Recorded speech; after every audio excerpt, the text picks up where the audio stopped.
ਪੰਜਾਬੀ ਭਾਸ਼ਾ ਨੂੰ ਪਿਆਰ ਕਰਨ ਵਾਲੇ ਸਰੋਤਿਆਂ ਦਾ ਤਹਿ ਦਿਲੋਂ ਧੰਨਵਾਦ। ਅੱਜ ਤੁਸੀਂ ਸੁਣੋਗੇ ਡਾਕਟਰ ਨਰਿੰਦਰ ਸਿੰਘ ਕਪੂਰ ਜੀ ਦੁਆਰਾ ਲਿਖੀ ਕਿਤਾਬ ਮਾਲਾ ਮਣ ਕੇ ਭਾਗ ਦੂਜਾ। ਜਦੋਂ ਸੰਸਾਰ ਵਿੱਚ ਸਾਨੂੰ ਉਡੀਕਣ ਵਾਲਾ ਕੋਈ ਨਹੀਂ ਰਹਿੰਦਾ, ਉਹ ਸੰਸਾਰ ਤੋਂ ਸਾਡੇ ਲਈ ਚਲਾਣੇ ਦਾ ਸਮਾਂ ਹੁੰਦਾ ਹੈ। ਕਦੇ ਵੀ ਪਤਾ ਨਹੀਂ ਲੱਗਦਾ ਕਿ ਕਿਸ ਨਾਲ ਅੱਜ ਸਾਡੀ ਮਿਲਣੀ ਆਖਰੀ ਹੈ।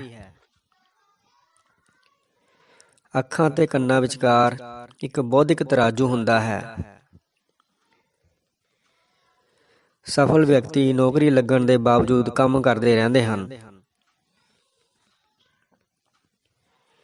ਭਾਰਤ ਵਿੱਚ ਅਸਲ ਸਬਜ਼ੀ ਭੁੰਨਿਆ ਹੋਇਆ ਮਸਾਲਾ ਹੀ ਹੁੰਦੀ ਹੈ। ਉਸ ਵਿੱਚ ਕਦੀ ਮਟਰ, ਕਦੀ ਗੋਭੀ, ਕਦੀ ਆਲੂ, ਕਦੀ ਟਿੰਡੇ ਪਾ ਕੇ ਮਸਾਲੇ ਦਾ ਨਾਮ ਬਦਲਣ ਦੀ ਤਸੱਲੀ ਲਈ ਜਾਂਦੀ ਹੈ। ਕਈਆਂ ਦਾ ਚਿਹਰਾ ਅੱਖਾਂ ਨੂੰ ਸੁੱਖ ਦੇਣ ਵਾਲਾ ਹੁੰਦਾ ਹੈ। ਉਹਨਾਂ ਨੂੰ ਵੇਖ ਕੇ ਦੁੱਖ ਦੀਆਂ ਅੱਖਾਂ ਵੀ ਠੀਕ ਹੋ ਜਾਂਦੀਆਂ ਹਨ। ਪ੍ਰੇਮਿਕਾ ਆਉਂਦੀ ਹੈ ਤਾਂ ਪ੍ਰੇਮੀ ਦੀ ਰੁਕੀ ਹੋਈ ਘੜੀ ਵੀ ਚੱਲਣ ਲੱਗ ਪੈਂਦੀ ਹੈ। ਪਤਨੀ ਅਕਸਰ ਪਤੀ ਦੇ ਕੱਪੜੇ ਗਿਣਵਾਉਂਦੀ ਹੈ, ਪਰ ਆਪਣੇ ਗਿਣਨ ਵੇਲੇ ਗਿਣਤੀ ਹੀ ਭੁੱਲ ਜਾਂਦੀ ਹੈ।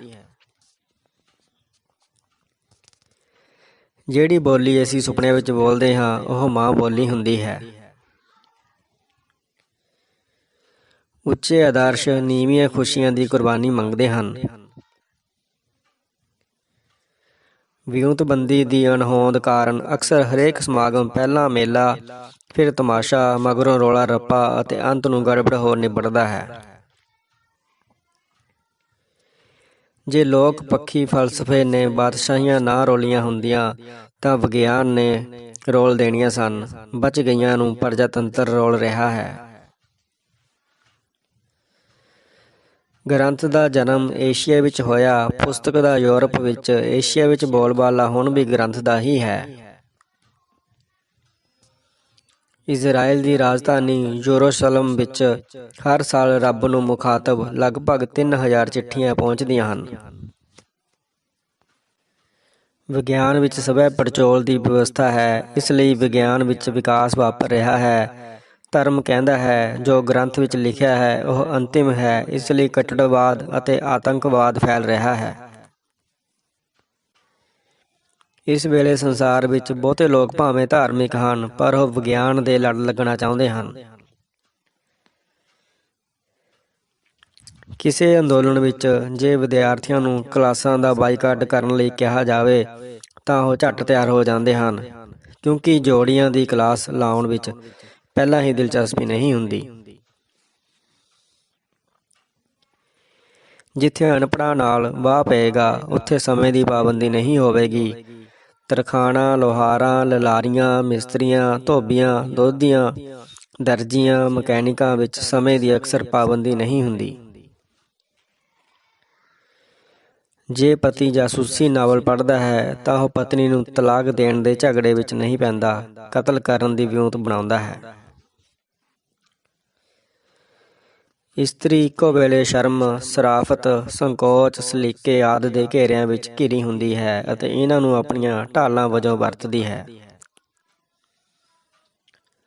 ਇਸਤਰੀ ਵਿੱਚ ਆਪਣੀਆਂ ਹੀ ਨਹੀਂ, ਜ਼ਿੰਦਗੀ ਦੀਆਂ ਜ਼ੁਲਫਾਂ ਵੀ ਸੰਵਾਰਨ ਦੀ ਸੁਭਾਵਕ ਤਾਂਘ ਹੁੰਦੀ ਹੈ।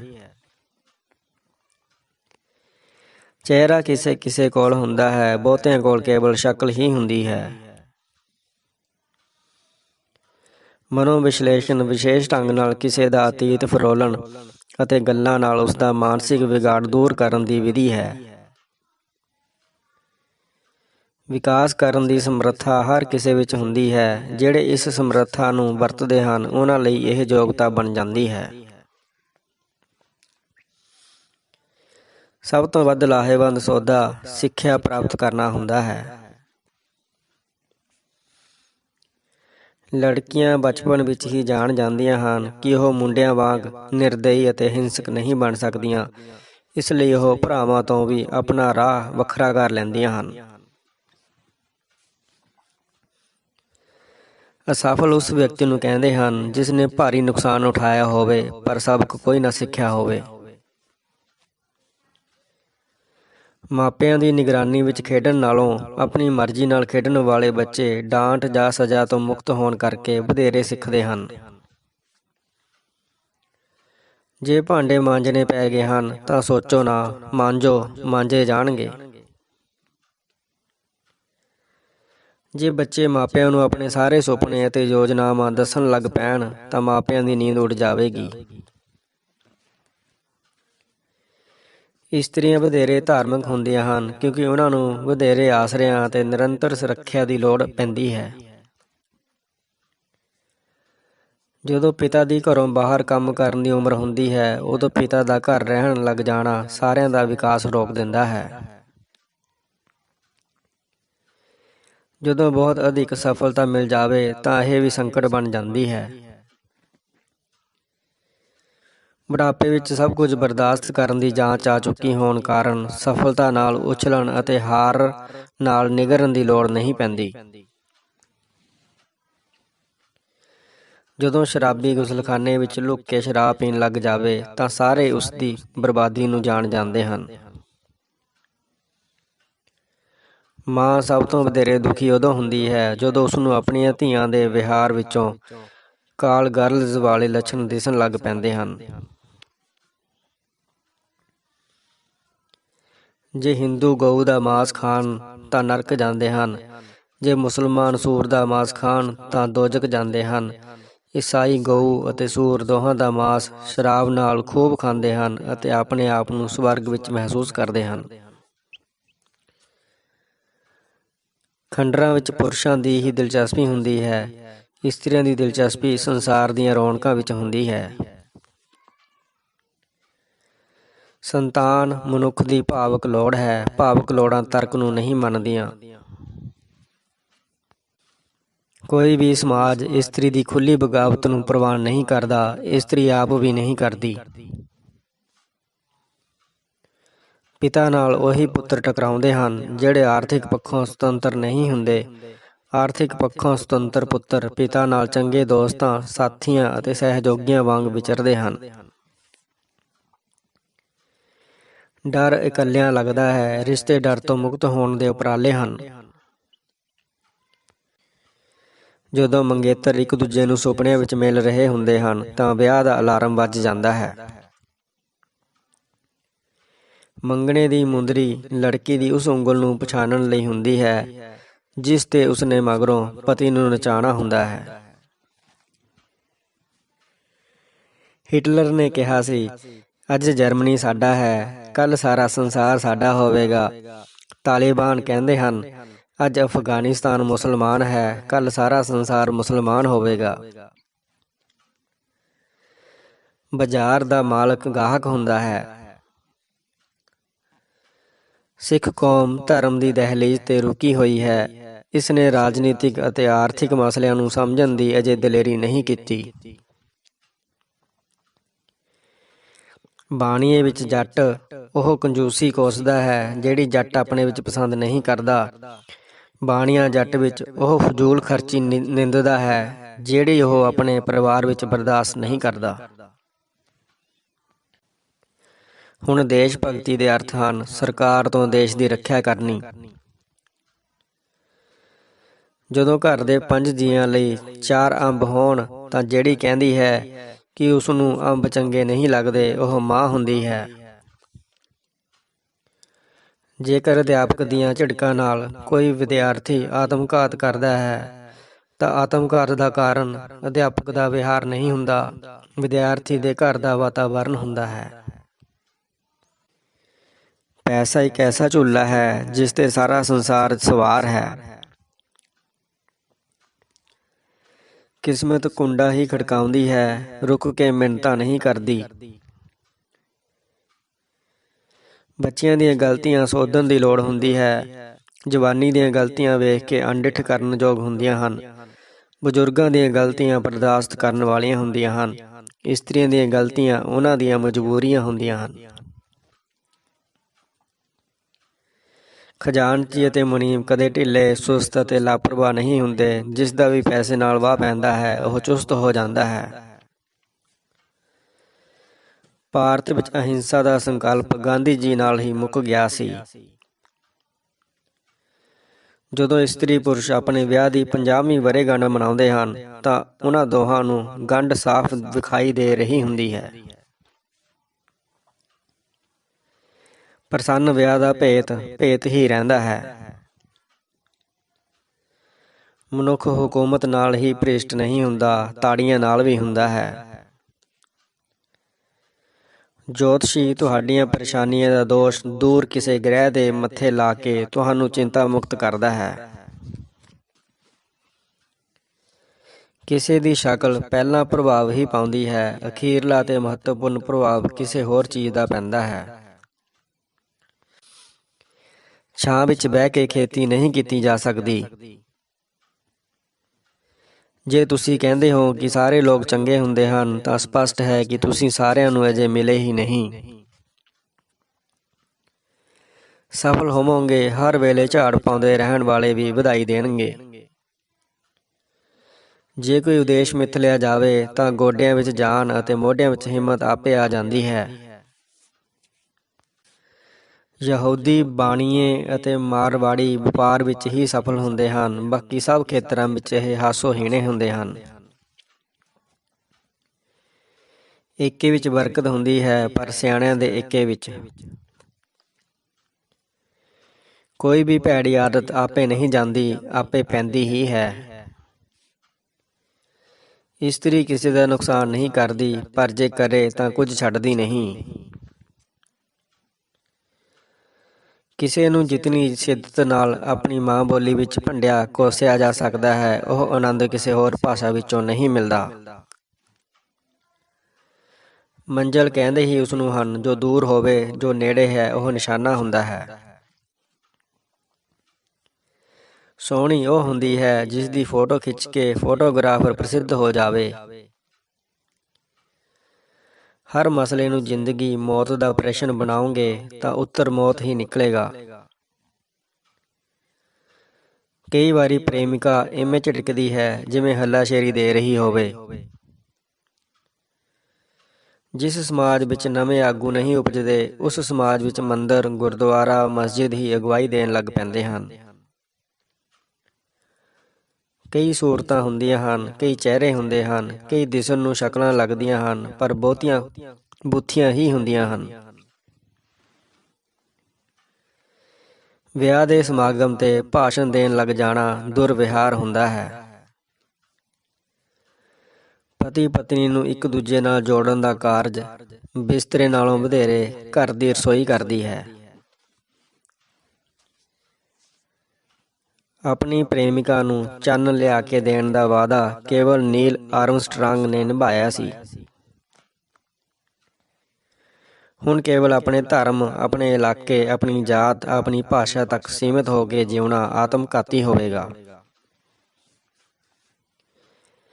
ਵਪਾਰੀ 3 ਪ੍ਰਕਾਰ ਦੇ ਹੁੰਦੇ ਹਨ: ਆਪਣਾ ਨਵਾਂ ਵਪਾਰ ਸਥਾਪਿਤ ਕਰਨ ਵਾਲੇ, ਪਿਤਾ ਦਾ ਸਥਾਪਿਤ ਕੀਤਾ ਵਪਾਰ ਚਲਾਉਣ ਵਾਲੇ ਅਤੇ ਦਾਦੇ ਦੇ ਸਥਾਪਿਤ ਕੀਤੇ ਵਪਾਰ ਨੂੰ ਡੋਬਣ ਵਾਲੇ। ਕਿਸੇ ਭੇਤ ਨੂੰ ਜਾਣਨ ਦੀ ਇੱਛਾ ਵਾਸਤਵ ਵਿੱਚ ਉਸ ਭੇਤ ਨੂੰ ਨਸ਼ਰ ਕਰਨ ਦੀ ਇੱਛਾ ਵਿੱਚੋਂ ਉਪਜਦੀ ਹੈ। ਸਿਆਣਪ ਦਾ ਪਹਿਲਾ ਸਬਕ ਚੁੱਪ ਰਹੋ, ਦੂਜਾ ਸਬਕ ਧਿਆਨ ਨਾਲ ਸੁਣੋ। ਗਿਆਨ ਨਾਲ ਹੋਰ ਗਿਆਨ ਜੋੜਿਆ ਜਾਂਦਾ ਹੈ। ਸਿਆਣਪ ਵਿੱਚੋਂ ਬੇਲੋੜੇ ਵੇਰਵੇ ਤਿਆਗੇ ਜਾਂਦੇ ਹਨ। ਨੌਕਰ ਕੀਤੇ ਕੰਮ ਨੂੰ ਵੇਖਦਾ ਹੈ, ਮਾਲਕ ਕੀਤੇ ਜਾਣ ਵਾਲੇ ਕੰਮ ਨੂੰ ਵੇਖਦਾ ਹੈ।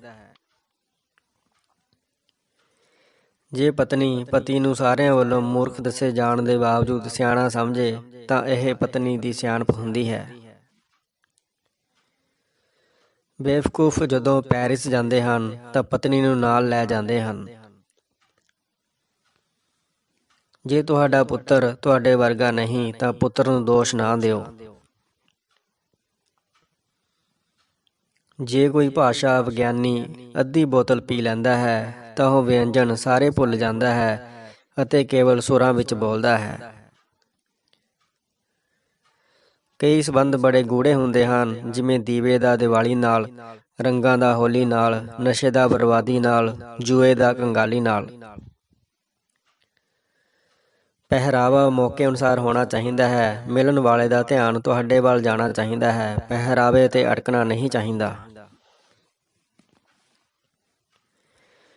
ਕੁੰਡਲੀਆਂ ਮਿਲਣ ਦੇ ਬਾਵਜੂਦ ਵਿਆਹ ਦੀਆਂ ਸਮੱਸਿਆਵਾਂ ਹੋਣਗੀਆਂ।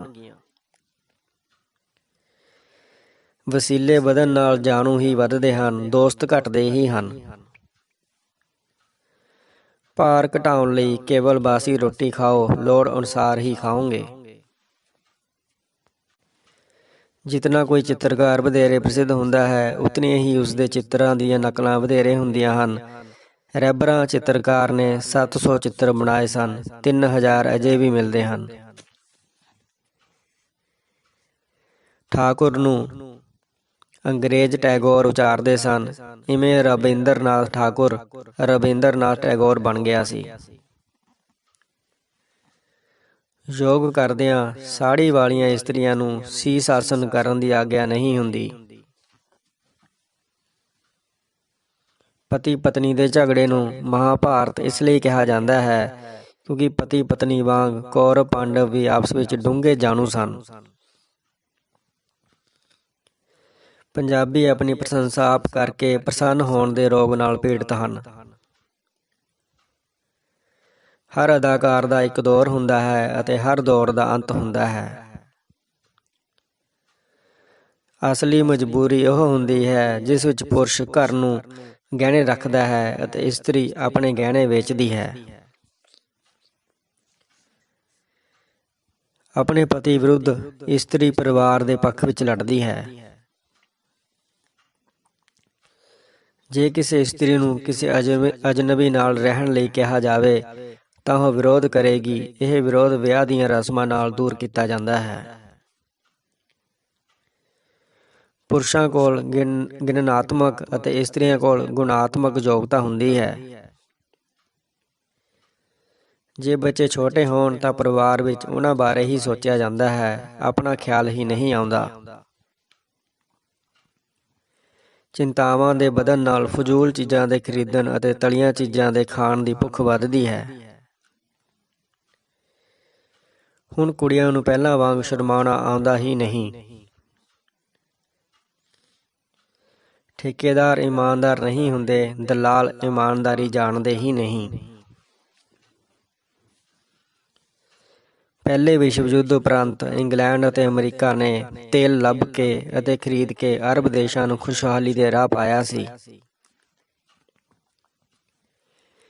ਭਾਰਤ ਦਾ ਭਵਿੱਖ ਅੰਗਰੇਜ਼ੀ ਵਿੱਚ ਲਿਖਿਆ ਜਾਵੇਗਾ। ਅਗਲੀ ਵਾਰ ਨਿਰਵਾਣ ਦੀ ਪ੍ਰਾਪਤੀ ਲਈ ਸਿਧਾਰਥ ਨਹੀਂ, ਯਸ਼ੋਧਰਾ ਜਾਵੇਗੀ। ਅਧਿਆਪਕ ਹੋ, ਵਿਸ਼ੇ ਦੇ ਵੇਰਵੇ ਨਾ ਲਿਖਵਾਓ, ਸੰਕਲਪ ਸਮਝਾਓ। ਸਾਧਾਂ ਸੰਤਾਂ ਦੀ ਹਉਮੈ ਬੜੀ ਵੱਡੀ ਹੁੰਦੀ ਹੈ, ਛੋਟੇ ਅਖਬਾਰਾਂ ਦੇ ਪੱਤਰਕਾਰਾਂ ਦੀ ਉਹਨਾਂ ਨਾਲੋਂ ਵੀ ਵੱਡੀ ਹੁੰਦੀ ਹੈ।